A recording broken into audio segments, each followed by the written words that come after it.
Here's the big challenge of life. You can have more than you've got because you can become more than you are. That's the challenge. And of course the other side of the coin reads, unless you change how you are, you'll always have what you got. I have found in my experience that income does not far exceed personal development. Now sometimes income takes a lucky jump, but sure enough, unless you grow out where it is, it'll usually come back where you are. Life has strange ways. If somebody hands you $1 million, best you become a millionaire quickly, so you get to keep the money. Otherwise, sure enough, it'll disappear. Somebody once said, if you took all the money in the world, divided it up equally among everybody, it would soon all be back in the same pockets. Incredible. Success is something you attract, not something you pursue. Success is looking for a good place to stay. So instead of going after it, you work on yourself. Personal development. See, the major question to ask on the job is not what are you getting? The major question to ask on the job is what are you becoming? See, the big question is not what am I getting paid here? The big question is what am I becoming here? Because true happiness is not contained in what you get. Happiness is contained in what you become. So that's our major subject for tonight, personal development. Of all the assignments Mr. Schoaf gave me at age 25, this was probably the most difficult. In fact, I'm still working on this one. I think it's an unending challenge to see what you can become. The next subject is called Basic Laws. And it's good to study the basics. And I call these basics primarily because they come from the Bible. Now, I'm not a theologian or a minister, and that'll be apparent. But Mr. Schoaf taught me that the Bible was a good textbook for ideas and stories and success equations, how to live the better life. I found out that was true. He also taught me that the Bible is as practical as it is spiritual, and I found out that's true. If you look at your bank account and your income and you're not happy, there are several places in the Bible to check to see what the heck's wrong so you can make the changes. And we're going to cover some of those tonight, called basics. Okay. The next subject is my favorite, setting goals. Mr. Schoaf taught me how to set goals. What a favor that was. One morning at breakfast, shortly after I met him, he said, Jim, let me see your current list of goals and let's go over them and talk about them. He said, maybe that's the best way I can help you get a better direction started. And I said, I don't have a list. He said, well, is it out in the car or home somewhere? I said, no, sir. I don't have a list anywhere. He said, well, young man, that's where we got to start. He said, I can tell you right now, if you don't have a list of your goals with you, he said, I can guess your bank balance within a few $100s. Which he did. And that got my attention. I said, you mean my bank balance would change if I had a list of goals? He said, drastically. That day I became a willing student how to set goals. And sure enough, learning how to set goals changed my life. And I often wondered why no one had ever taught me how to set goals up until age 25. I went to high school, but if they offered it, I missed it. I went to college for a year, never heard it. I worked for Sears. Really. And to my knowledge, Sears never taught it. Right? How to set goals. So here I am, age 25, married, my family's starting, I've been to college, I'm working, and I still don't know how to set goals. But fortunately, when I was 25, I met the man who taught me how, and it revolutionized my whole life. Economically, socially, personally, it's incredible. So I want to share with you tonight what Mr. Schoaf shared with me, how to set goals. It can be a life changer. Okay. The next subject is the negative part of the seminar. Life is part negative, so we got to talk about the negative. And this subject is called diseases of attitude. Diseases of attitude. There's a lot of things that can wreck your chances to do well. We live in a rather dangerous world, so you got to be not only wise, you got to be careful. Now, attitude diseases are just as bad as physical diseases, right? High blood pressure, heart trouble. I mean, a lot of things will ace your chances to do well. So you've got to be careful. And attitude diseases are deadly. I mean, they'll destroy all the good things you start. Okay? So we'll go through those attitude diseases, how to spot them, how to look for them, what they are, and the cure. And I'm a pro on these because I've had them all, so I can give you excellent advice on these. Now, the last subject we're going to consider tonight is called the day that turns your life around. The day that turns your life around. And under this subject, we're going to talk about the emotions that can change your life. Human beings are emotional creatures, and emotions are powerful for life change. Now, of course, emotions are so powerful they can go either way on you. Emotions can either build or destroy. So you really have to employ emotions properly. We call civilization the intelligent management of human emotions. If you can intelligently apply your emotions in the right direction, no telling what can happen. Could turn your life around one day would be sufficient. So we'll talk about those. Okay. Now that's a lot to cover in one evening, but we'll keep at it here and see if we can't get it all done. I'd like to have you now jot down the theme of the seminar. Every seminar should have a theme, I guess. We've got one. It's on some of our literature if you happen to notice it, but if you didn't, for your notes, here it is. The theme of the seminar goes like this: the major key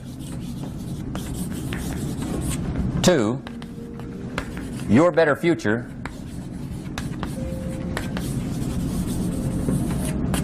is you. That's the theme of our seminar tonight. The major key to your better future is you. And I'd like to have you underline two words just to give it some added punch. Underline the word major and the word you, so that it reads, the major key to your better future is you. Now, my first suggestion is transfer this to a card or something where you can put it up, where you can see it every day. Preferably put it up where you can see it at the beginning of the day, before you go off to put the day together. This is a good phrase just to glance at, to keep in mind as you're putting the day together. It's called the silent seminar. If you'll just let this talk to you during the day, I found it to be tremendously helpful. The major key to your better future is you. For a big share of my life now, I didn't have this one quite figured out, among a lot of things I didn't have quite figured out. Many things used to puzzle me back in those early days. I used to wonder why two people could work for the same company, one make twice as much money. Now see, that used to puzzle me. And maybe they were the same age, graduated from the same school, live in the same community, work for the same company, with the same products and the same services. They've got the same traffic, the same problems, and one makes $1,000 a month, the other one makes $2,000 a month. Now that was my puzzling question. Why would this long list be the same and the money twice as much? I asked, what's the difference between $1,000 a month and $2,000 a month? And I don't mean $1,000 a month, right? I could figure that out. But what makes the difference? Why would one person do twice as well, 3 times as well? Speaking economically. Now I know there's more than one way to do well. I understand that. But in this little narrow area called compensation, what's the difference? Well, back then, with my faulty thinking, I'm trying to reason it out. I thought, well, maybe time makes some of the difference, right? Some people do better because they have more time. I used to say, Harold ought to be able to do well. He's got a lot of time. If I had all of Harold's time, I could do well. Now, that's got to be dumb, right? Number one, you can't get somebody else's time. A guy says to me one time, he says, you know, if I had some extra time, I could make some extra money. I said, then forget it. There isn't any extra time. Hey, when the clock strikes 12 midnight, that about wraps it up, right? I mean, you can look around the gongs there for a little more, but it's over. You say to the guy, what are you doing? He says, I'm looking for extra time. See, they'll come and take you away, right? There isn't any more time. Now, if you can't get more time, which you can't, what could you get more of that would make a difference in economic results? And here's the key word. Make it a part of your notes. We're going to consider it tonight. The word is value. And I have a little phrase for your notes. Value makes the difference in results. Value makes the difference. You can't get more time, but you can create more value. Now here's the first lesson of economics. Everybody should learn it from the time they're old enough to understand what a dollar means, how to earn one, how to get one, how to keep one, what to do with it. First lesson of economics. We primarily get paid for value. That's lesson one. Bringing value to the marketplace, that's how you get paid. You don't get paid for the time. I know it takes time to bring value to the marketplace, but you get paid for the value, not the time. Now, since that's true, here's one of the key questions of the evening. Is it possible to become twice as valuable at the marketplace and make twice as much money in the same time? Could you become 3 times as valuable? Make 3 times as much money in the same time? Is that possible? The answer is yes, if. And it's always if, right? Life is known as the big if. Harry Truman once said, life is iffy. How true. And here's the big if we're going to consider it tonight. It's possible to do much better at the marketplace if you go to work primarily on yourself. And that's the theme of our seminar tonight. Learning to work primarily on yourself. People have asked me for the last 24 years, how do you develop an above average income? And the answer is, become an above average person. Develop an above average handshake. Some people want to be successful, they don't even work on their handshake. As easy as that would be to start on. They let it slide, they don't understand. Develop an above average smile. Develop an above average excitement. Develop an above average interest in other people. Develop an above average intensity to win. See, that'll change everything. Probably one of the most frustrating experiences in life is looking for an above average job with above average pay without becoming an above average person. It's called frustration.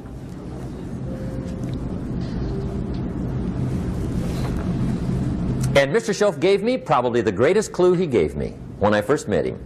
He said, Jim, if you want to be wealthy and happy the rest of your life, just learn this lesson well.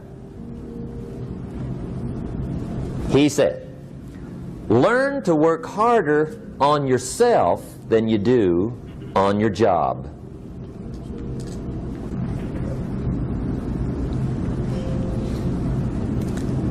Then Mr. Schoaf gave me probably one of the most important clues among so many things he taught me, but this was in those early days. Mr. Schoaf was very kind, but he was also very abrupt. And he had these interesting questions to ask. I'm giving him a little rundown one day on how things hadn't worked out for me. He said, Mr. Rohn, I've got the answer for you if you will listen carefully. And listen carefully I did that day and for the next 5 years. If somebody's wealthy and happy, you gotta listen. He said, Jim, I've only known you a short time. But he said, it's already my honest opinion that for things to change for you, you got to change. That wasn't quite the answer I was looking for. But that's the answer he gave me, and I pass it along to you on this warm summer evening in Anaheim, California, 1981. For things to change for you, you've got to change. Otherwise, it isn't going to change. Before I met Mr. Schoaf, I used to say, I sure hope things will change. Right? That seemed to be my only hope. If it isn't going to change, I'm in serious trouble. And then I discovered it isn't going to change, so I'm in serious trouble.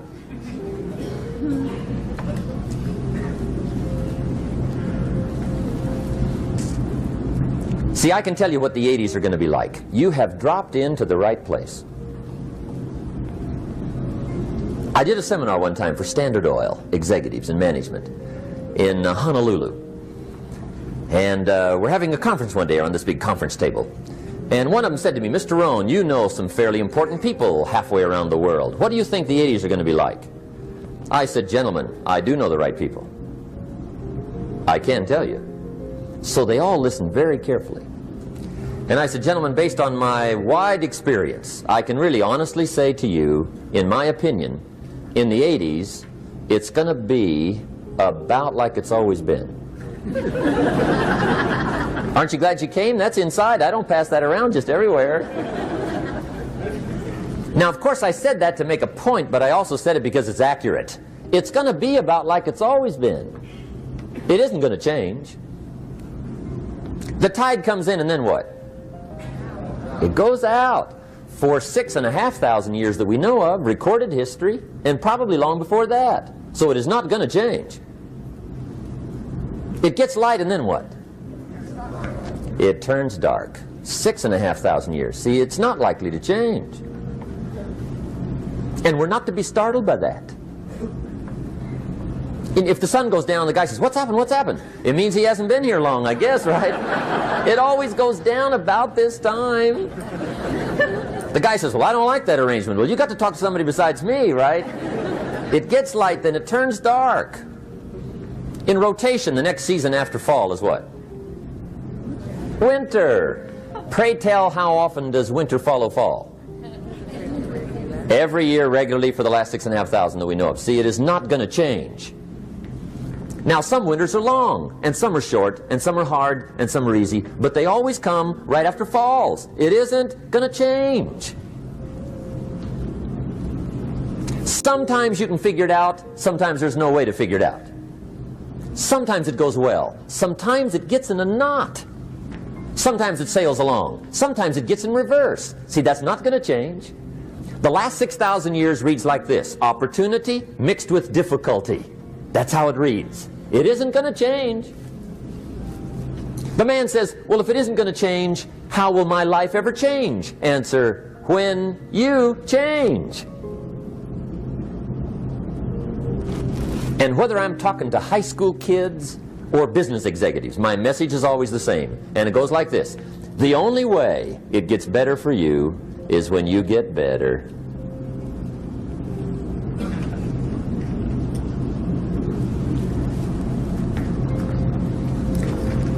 Let me give you the 4 major lessons in life to learn. Here's 4 majors. It's good to study the majors. In our weekend seminar we teach. Some people don't do well because they major in minor things. You've got to be on the lookout. At the end of every week, end of every month, you've got to check, make sure you're not spending major time on minor things. We go through that whole series.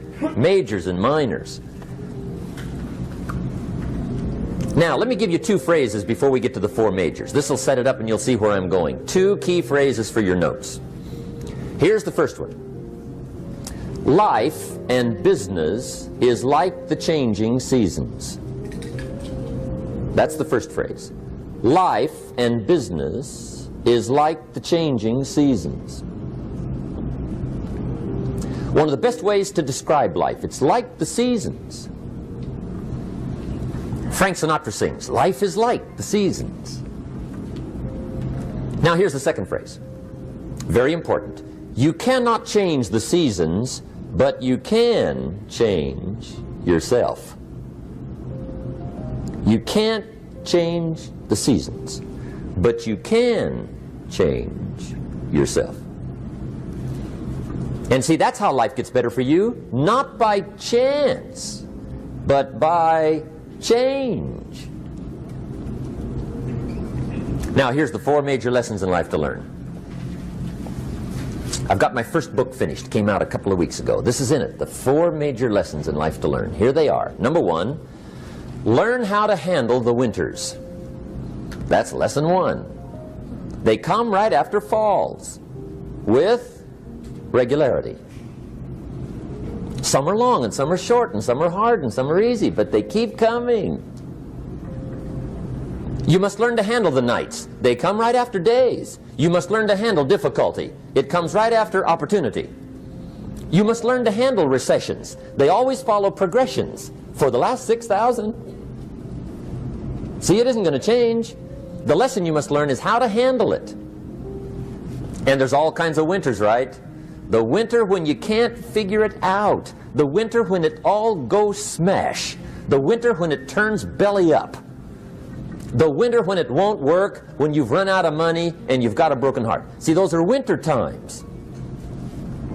There's all kinds. Economic winters, social winters, personal winters. When your heart is smashed in 1,000 pieces and the nights are unusually long, your prayers seem to go no higher than your head. It's wintertime. Barbara Streisand sings, "It used to be so natural to talk about forever, but used to be's don't count anymore. They just lay on the floor till we sweep them away.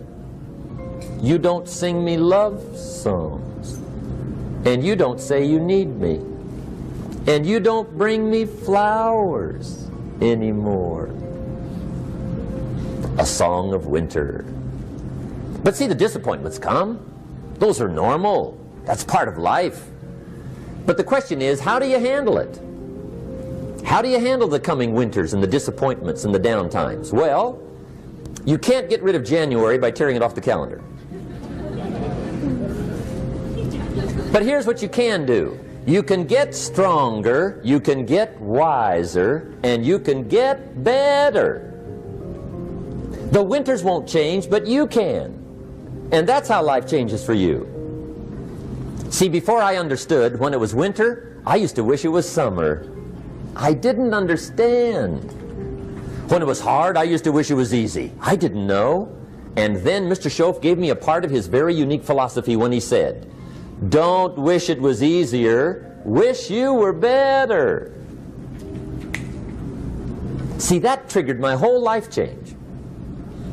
Don't wish for less problems, wish for more skills. Don't wish for less challenge, wish for more wisdom. That's the key. So that's lesson 1, learn how to handle the winters. Here's lesson 2, learn how to take advantage of the spring.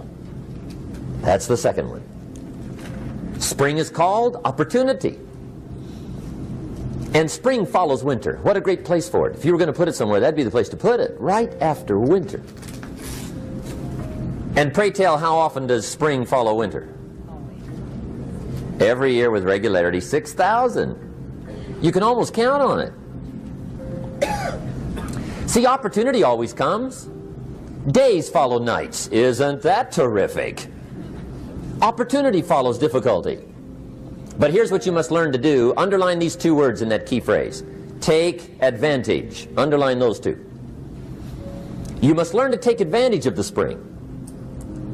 See, just because spring rolls around is no sign you're going to look good come fall. You got to do something with it. In fact, you have to get good at one of 2 things in life. Planting in the spring or begging in the fall. Or get somebody to do it for you. See, those are about the only alternatives.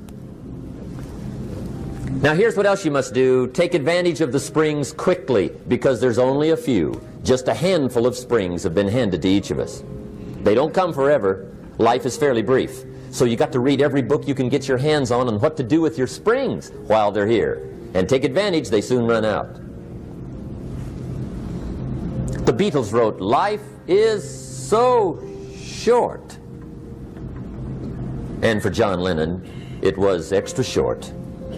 But life is brief. Elton John sings, "She lived her life like a candle in the wind." It's brief. So whatever you're going to do with your life, you got to get at it. Don't just let the springs pass. Here's the third major lesson in life to learn. Learn how to protect your crops all summer. You got to take care of what you start. Sure enough, as soon as you've planted your garden in the spring, the busy bugs and the noxious weeds are out to take it.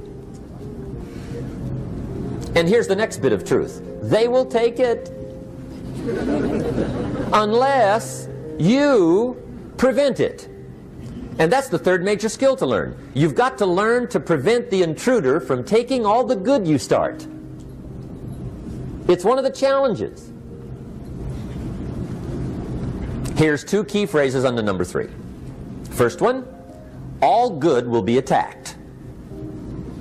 On this planet. Maybe not the next one we get to, but on this one, all good will be attacked. Every garden will be invaded. Not to think so is naive. And here's the second phrase. All values must be defended. Political values, social values, community values, family values, marriage values, friendship values, business values. Every garden must be tended all summer. Third major lesson. Now here's number 4.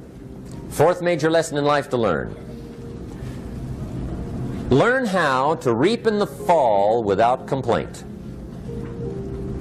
Learn to reap come harvest time without complaint. Take full responsibility for what happens to you. It's one of the highest forms of human maturity, accepting full responsibility. It's the day you know you've passed from childhood to adulthood, the day you accept full responsibility. And another note, learn to reap in the fall without apology. Without apology if you do well, and without complaint if you don't. That's maturity. I used to have that long list of reasons why I wasn't doing well. To explain. You got to explain, right? Otherwise you're going to look bad. I used to have this funny list called Reasons for Not Looking Good.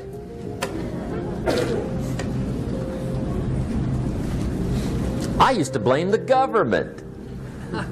I mean, you can believe that or not. It was at the top of my list. I had a lecture second to none. The government. That was on my list. I used to blame taxes. Look what you got left after they take everything. And they expect you to do well. That was on my list there. Prices, that one's easy, right? You walk into the supermarket with $20, come out with a little half bag. So I had that on my list.